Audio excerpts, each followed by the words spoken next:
And a very good Thursday afternoon. It's Thursday, 4 p.m. live in Charlotte, North Carolina. Whatever time zone you're in, I hope you're having a good day so far. If you're out on the West Coast, yeah, you're about halfway through the day. Meanwhile, all us people out here on the East Coast have our days pretty well gone for now. So, anyway, thank you very much for listening. I'm Chris Pardo. I'm here in Charlotte, North Carolina.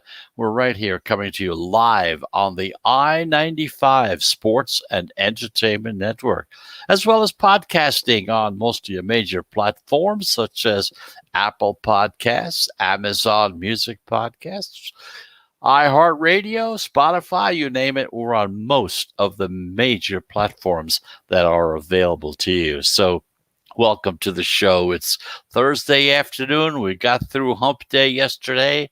Now we're on our way towards the weekend, not far away, right down the line. But as far as talking about betting and sports today, we're not. We're going to be talking about some hockey today because the little system that we've been using is for baseball. There are no selections for that particular situation. So we dug a little deeper, came up with a couple for you in the National Hockey League.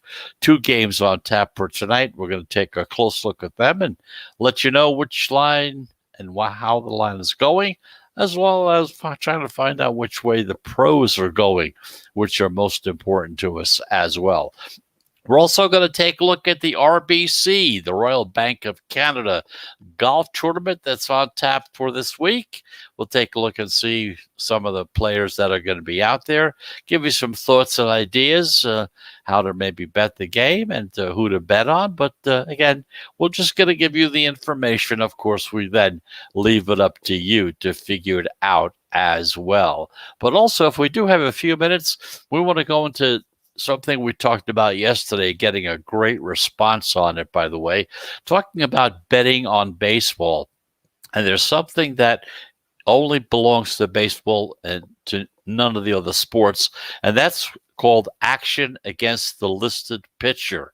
In other words, you put the bet in and you can pick the pitchers that are there. If they don't play, the bet is out.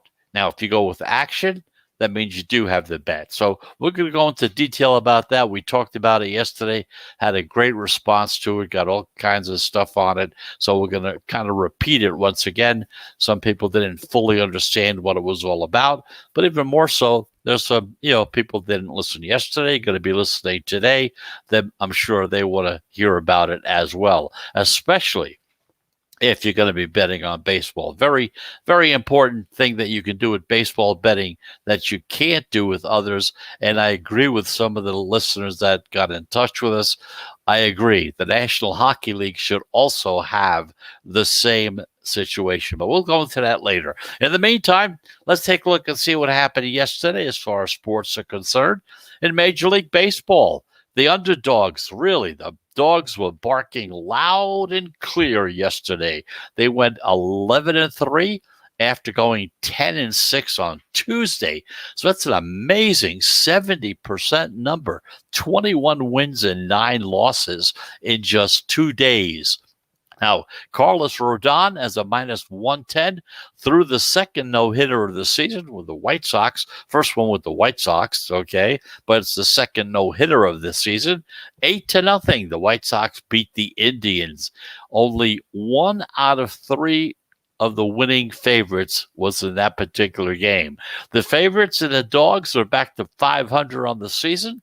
They're at 84-84. You also had 6 pick'ems in there as well. Meanwhile, as far as the dogs are concerned, the Brewers are minus 175 against the Cubs, and the Dodgers minus 250 against the Rockies were the only other winning favorites in the situation. The upsets were by the Red Sox twice, the Blue Jays, the Giants, the Nationals, the Pirates, the Mets, the Marlins, the Royals, the Tigers, and the Rangers. The unders went 9-4-1 yesterday with a push on the Chicago Milwaukee game as well. So that's the story as far as that's concerned. So anyway, that's baseball. Meanwhile, in the NBA, just the other side of the story, okay? The favorites went 8-4 straight up, but the underdogs barking once again. They still led 6-5 with one tie against the spread. The 76ers, a 9-point favorite, beat the Nets 123-117 to grab the lead for the number one seed in that Eastern Conference. The Mavericks, a 3-point favorite, beat the Grizzlies on Luka Doncic's off balance, and you had to see it to believe it. 3-pointer right at the buzzer. But both dogs covered in both of those games. Upsets by the Cavaliers, +3 against the Hornets. The Raptors, 5.5 dogs against the Spurs. The Magic, 9.5 dogs against the Bulls. The Knicks, 2.5 against the Pelicans. And there was a push by the Clippers in the minus 110-98 win against the Pistons. Now, the favorites still lead, however, 406-395, but they're cutting on down. It's almost 51% as far as a percentage is concerned. The overs, they went 9-3 yesterday, and they lead 414-402, which is, again, almost at 51%. Meanwhile, the National Hockey League, the favorites went 4-2 with upsets by the Flames at a +145 against the Canadiens, and the Ducks were a +150 on the money line against the Sharks. The overs and the unders, they split last night 3-3. And the unders still lead 321-307, which is just a little bit over 51% for this season so far. The first period over-unders also split 3-3. The first period unders lead 337-315, pretty close to 52%. So that's a rundown of the major sports yesterday and what happened as far as betting was concerned. And that's the story there. Anyway, just a reminder, we're going to take our first break. And when we come back, maybe we'll go into the baseball story, give you an idea as to what we're talking about as far as betting on a baseball game when the pitchers involved may possibly one of them may not start.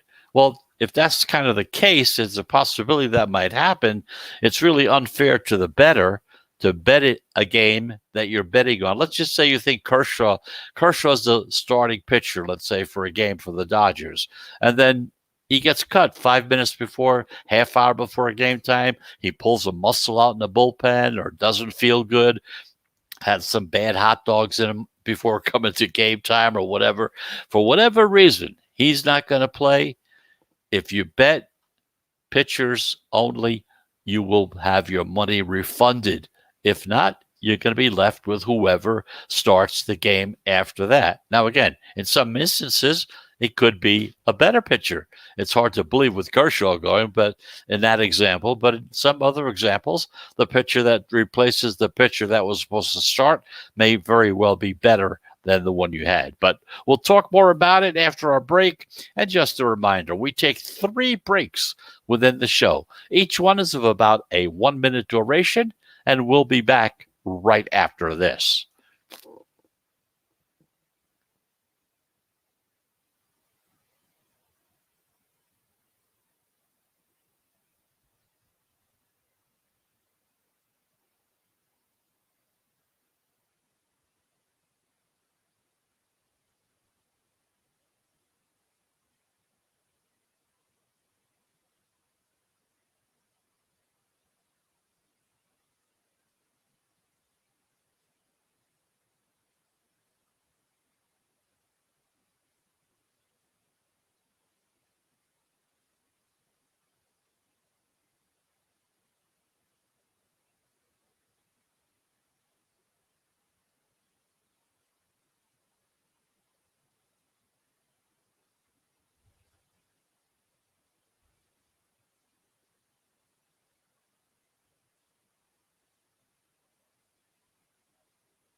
And welcome back. You're back in the sports wagering zone. I'm Chris Pardo. I'm here in Charlotte, North Carolina, coming to you live on the I-95 Sports and Entertainment Network, podcasting on Apple Podcast, Amazon Music, most of the major platforms. Not going to go into every one of them. Be here for a half hour talking about that. So anyway, that's the story. We talked about what happened yesterday. And now we have two hockey games we're going to tell you about that are coming on tap for tonight. And we're going to see how that turns out as well. The two that we're talking about is the Nashville Predators against the Carolina Hurricanes. That's a 7 o'clock game. And also at 7 o'clock, the Florida Panthers against the Tampa Bay Lightning. But before we get to that, again, yesterday we talked about something that really hit the button with a lot of our listeners out there who got in touch with us over here. And we just thought it might be a good idea to kind of repeat it.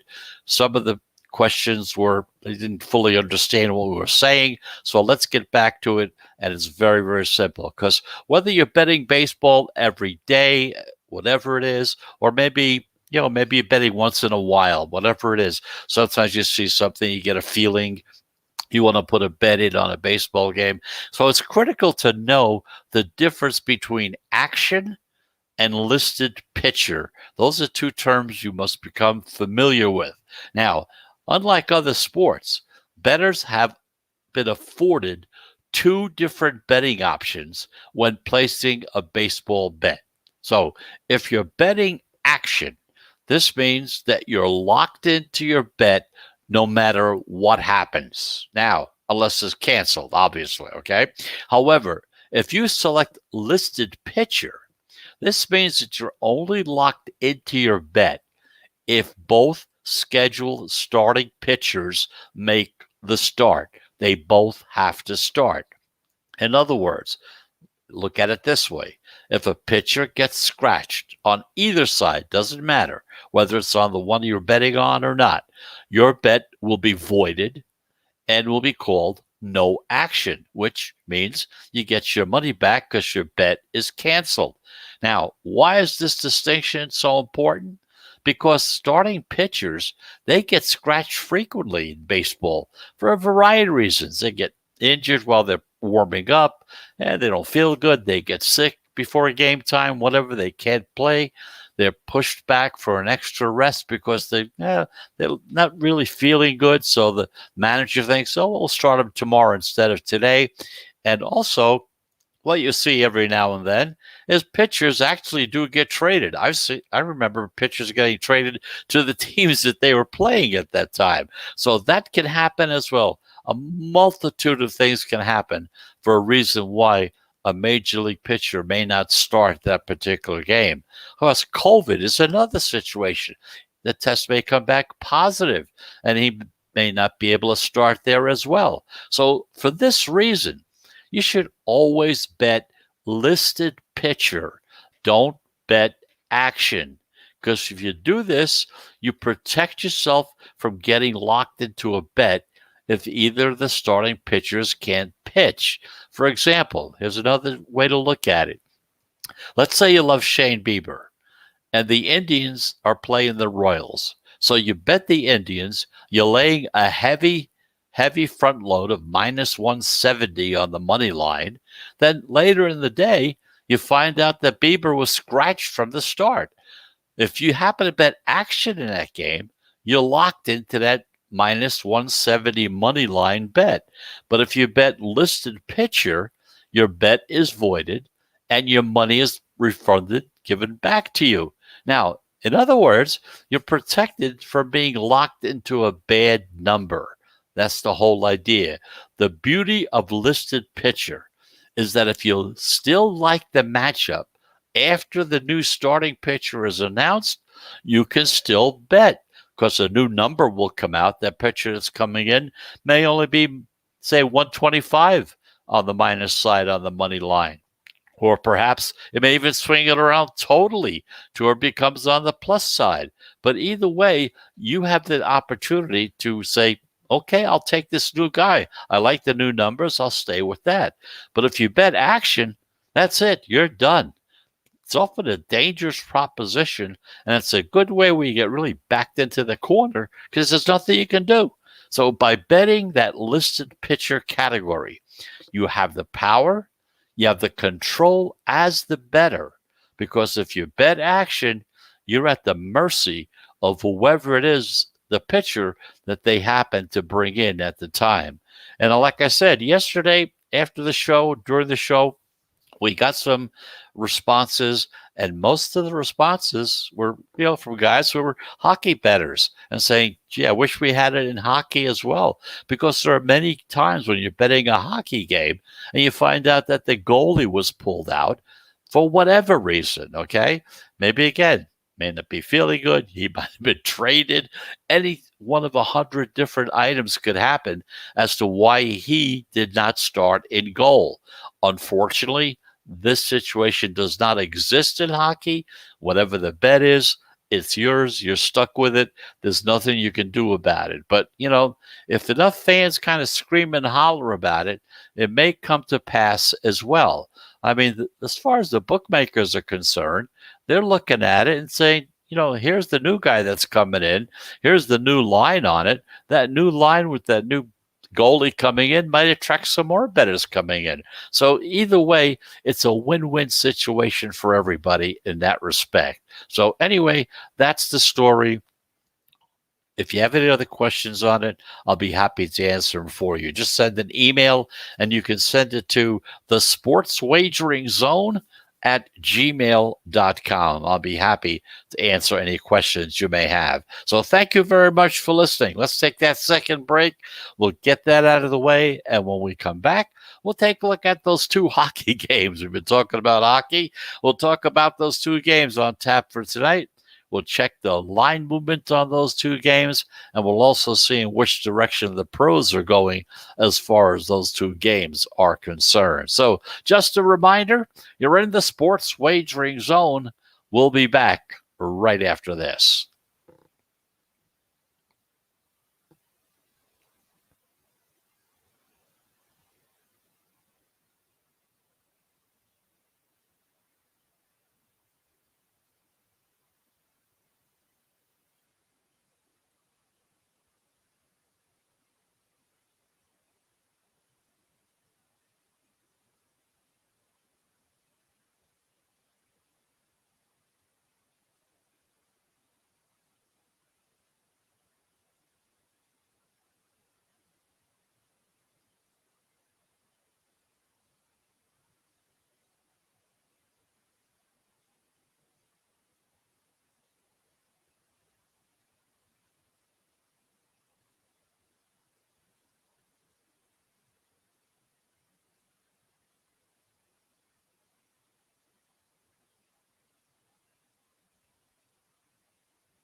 And welcome back. You're back in the Sports Wagering Zone. I'm Chris Pardo.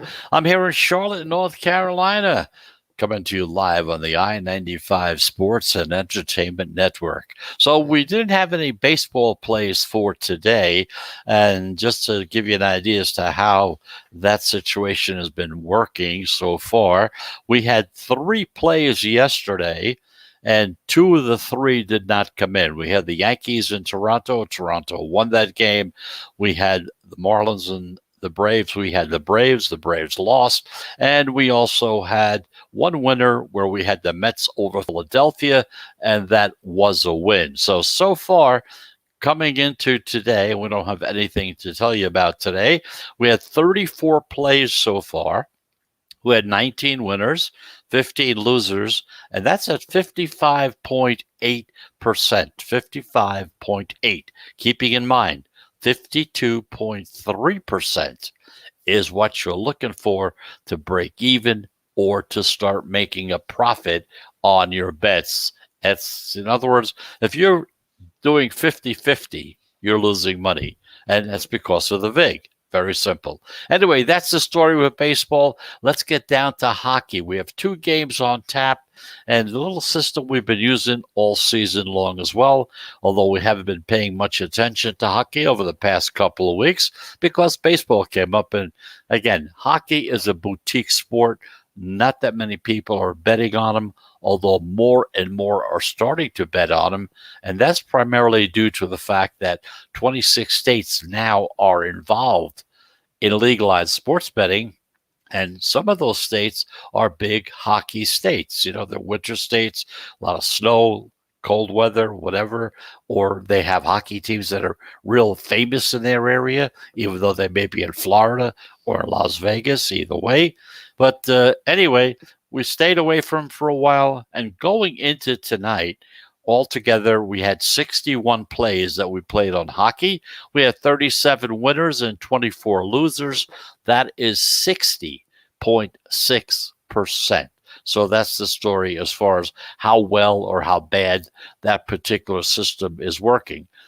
It's exactly the same system we apply to baseball and to football, where we watch the money line, we watch the line movement, and once we determine the line movement, we can tell where the pros are going, and we kind of ride on their coattails. See, that's not a bad idea because they average somewhere between 55 and 60% throughout the season. So let's take a look now. Nashville Predators, Carolina Hurricanes, 7 o'clock tonight. The Predators are 24-19 with 1 tie. The Hurricanes are 27-10 with 4 ties. The Predators have been one of the hottest teams in hockey these past few weeks. And since March 15th, the Predators are 13-3. Now they face the best team in the Central Division. The Hurricanes are 63-1 in their last 10 games. Okay, 6-3-1 in their last 10 games. 6 wins, 3 losses, 1 tie. Okay, and they own the 5th best record in the National Hockey League. Now, looking at the line, it opened with Carolina listed as a minus 175 favorite on the money line. The pro money has backed the Hurricanes in this one, pushing that line up to 185. And lately, before we came on the air, we checked at some of the houses, it's as high as 190, minus 190 as a favorite, moving up from 175 the opening all the way up to 190. Carolina has value in this game. They're a home favorite, minus 150 or more, coming off a loss, which is at 69%. Teams that have done that this season are at 69%. They're a home favorite of minus 175 or more, because now they're up to 190, okay? That's at 74% this season, and they're a rested favorite because they're playing a tired team. Carolina last played on Tuesday, while the Hurricanes last played on Monday. So Carolina is also playing their 4th game in 6 weeks. 4th game in 6 weeks. The Canes are plus 31 in goal differential.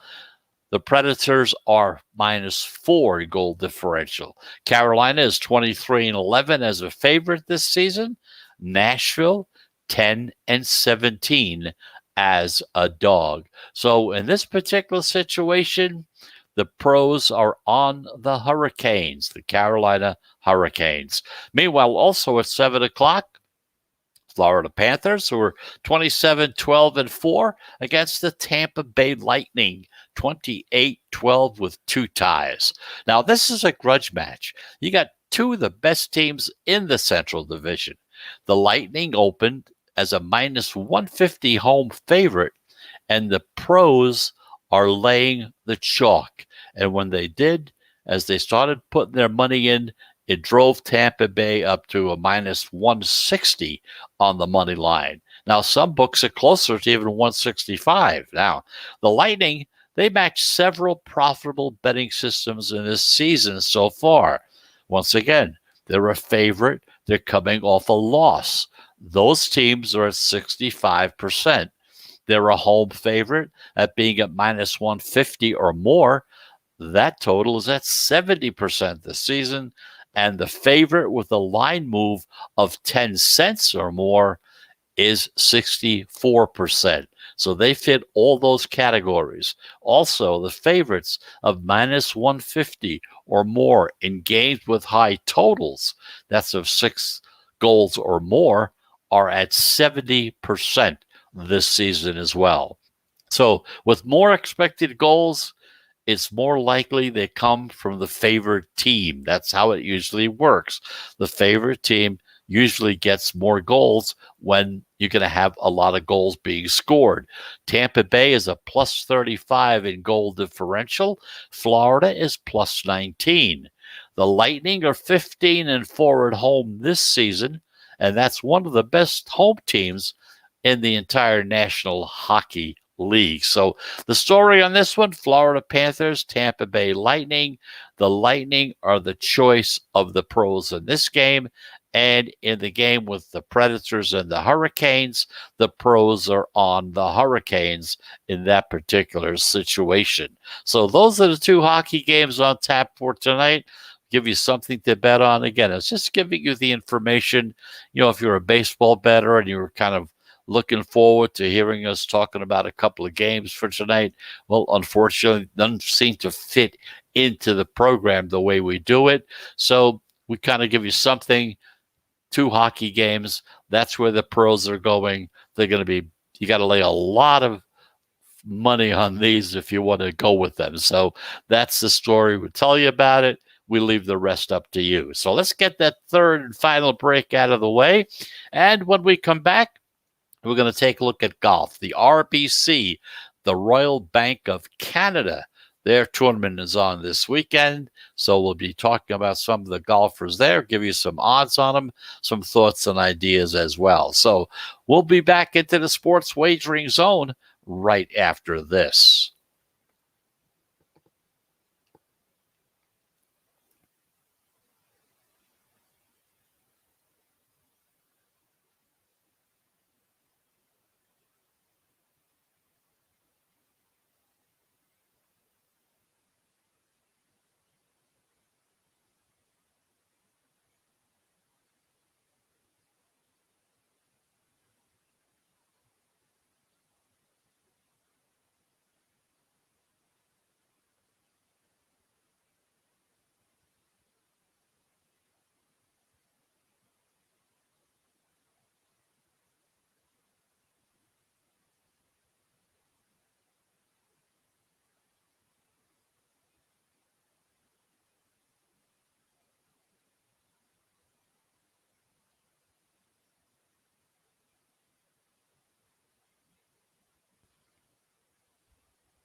And welcome back. Welcome back to the Sports Wagering Zone. I'm Chris Pardo. We're here in Charlotte, North Carolina, coming to you live on the I-95 Sports and Entertainment Network. Let's turn to golf this week. The RBC, the Royal Bank of Canada, the Heritage is what it's called, and we'll take a look at it right now. You know, Hideki Matsuyama was at 40-1. You could have had him at 40-1 last week. And he ended a new 4-year winless drought because he won his first major at the Masters last weekend. But remember, he started at 40-1. That's what you could have got him at. He's not in this week's field in the Heritage, but 5 of the top 10 players in the world are, including tournament favorite and the world's number 1 golfer, Dustin Johnson. He's at 10-1. Now, he comes back to his home state. He missed the cut last week at Augusta. So last year's RBC Heritage winner was Webb Simpson. He's at 12-1 coming up this week. Now, he comes back to defend his title off of a top 12 Masters finish. Meanwhile, Patrick Cantley, he's at 16 to 1. He missed last year's event, but he has event form. He's 3-7-3 from 2017 to 2019, and he's looking to come back from a missed cut from last week's Masters. So here's some worthwhile guys to look at in the Heritage. It starts Thursday. It's going to be at Hilton Head in South Carolina at the Harbor Twin Golf Course, Harbor Town Golf Course, actually.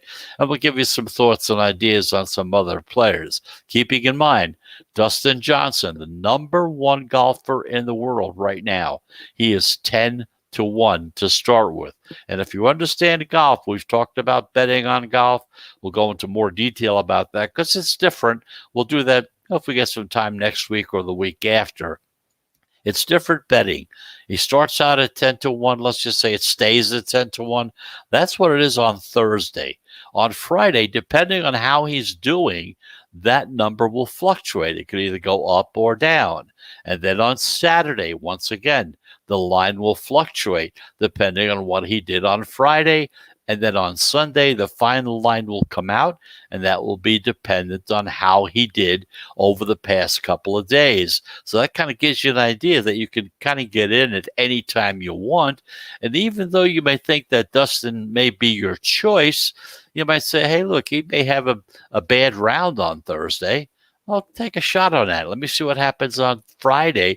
Because if he has a bad round on Thursday, even though he still may be in contention, the odds will definitely go up, which would be in your favor. But that kind of gives you an idea of how that is. And of course, Webb Simpson, he comes back. He won it last year. He's starting out at 12 to 1.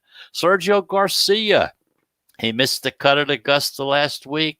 He's missed cuts in 10 of his last 12 major games, championship games.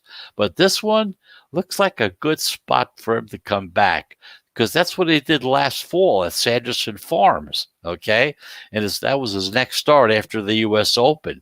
He typically plays well on these Pete Dye courses. Pete Dye is a designer. He designed this course at Hilton Head, So Sergio Garcia at 35 to 1. They have Harris English. He's at 41. He's coming off his best career Masters finish. He was tied at 21, which is still the best he's ever had. Now he's back by the coast where he has thrived during his entire career. He lives just a couple hours down the road, down at Sea Island, Georgia, right down off of I-95. He was sixth on another coastal layout at the RSM Classic last year. Now, Siwoo Kim is another one. He's at 40 to 1. 2 of his 3 PGA Tour wins have come on Pete Dye type of courses, Christian Bezuidenhout, he's 50 to 1. He opened with a 2-under 70 at the Masters, but he had a tough weekend. He ended up tied for 40th place. If you're looking for some real long shots, here's 2 of them. Matthew NeSmith, 100 to 1. He played his college golf at South Carolina. He's a resident of Aiken, South Carolina. And Aiken, if you know anything about the Carolinas, it's just 2 hours away from Hilton Head. He could be shaky with the putter, but he's probably one of the tour leaders for strokes gained.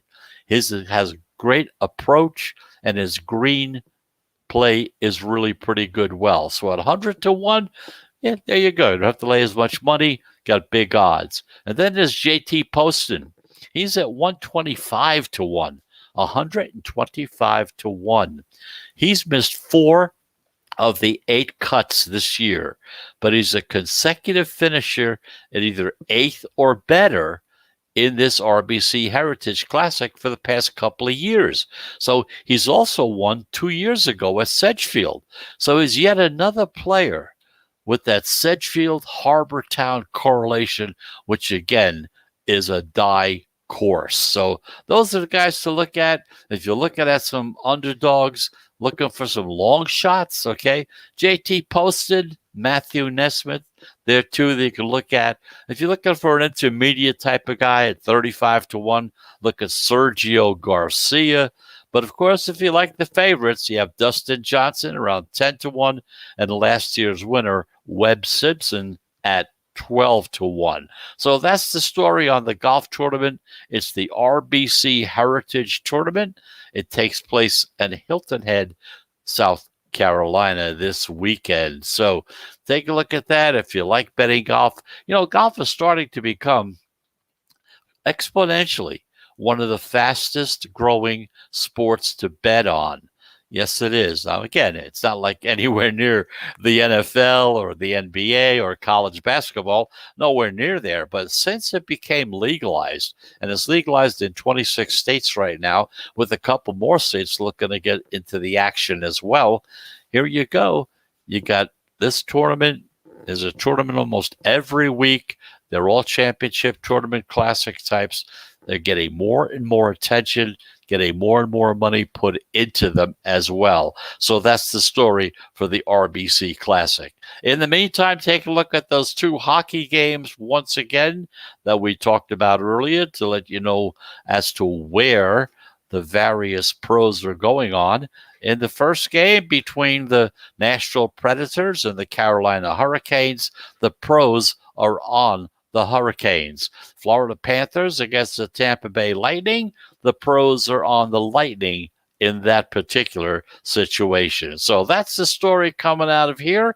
Thank you very much for listening. We'll be back again tomorrow. That's Friday. We're here at 4 p.m. Eastern Time every day, Monday through Friday. Saturday and Sunday, we're here at 11 a.m. Eastern Time. So once again, thank you very much for listening. If you're going to be betting today, I certainly hope you do okay. If not, relax, enjoy the day, get ready for the weekend coming up. And once again, thank you for listening very, very much. So have a pleasant Thursday. And if you're betting, I hope you have a profitable Thursday as well. So until tomorrow at 4 p.m., I'm Chris Pardo. Thanks for listening. We're coming to you live from Charlotte, North Carolina on the I-95 Sports and Entertainment Network. Be back again tomorrow at 4 p.m. Goodbye, everybody.